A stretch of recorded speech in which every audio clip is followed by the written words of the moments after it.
Breaking news all over the place on Sunday, including the MLB, with a potential lockout looming and labor negotiations ongoing. We could see a wave of free agency signings in the coming days, and one of the big chips just fell.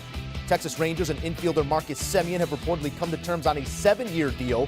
Semien is fresh off a 1-year prove-it contract with the Blue Jays, and oh, did he prove it. The 9-year veteran played all 162 games, hit 265, that is, a career-best 162 RBI and 45 home runs, finished third in American League MVP voting. For more on the deal done and others across the league, we say hello to CBS Sports MLB insider Jim Bowden. JB, taking a look at the Semien deal first and foremost, he was not, there were many suitors out in front of Marcus Semien here in the days and weeks to come, and he ends up going to Texas. Give us an idea of how this deal came together in the final hours.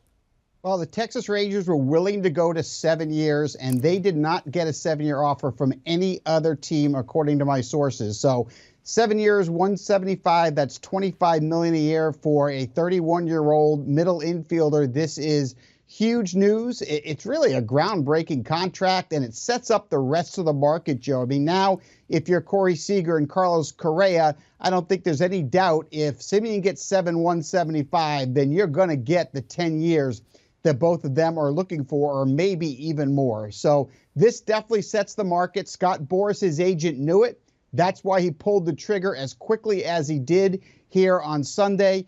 Huge news. And for the Texas Rangers, Joe, I'm told this is just the beginning. Put your seatbelt on. They are working diligently behind the scenes to also sign Trevor Story, where Story would play shortstop, Semien would play second base. They're also in discussions with outfielders. I hear both Michael Conforto and Nicholas Castellanos are on their wish list. So the Texas Rangers, the big signing of Semien, just the beginning, Joe. All right, so the checkbook is open in Texas, but let's talk about what this means for that Rangers team. 60 wins a season ago. You're talking about the third worst record in all of baseball. If they are prepared to, as we said, open up the checkbook and change what that lineup looks like, just how big of a move is this in terms of Semien and what he brings to this ball club later on in his career? Well, look, right now it doesn't move the needle that much for a last-place team. The Texas Rangers are still going to be predicted in last place.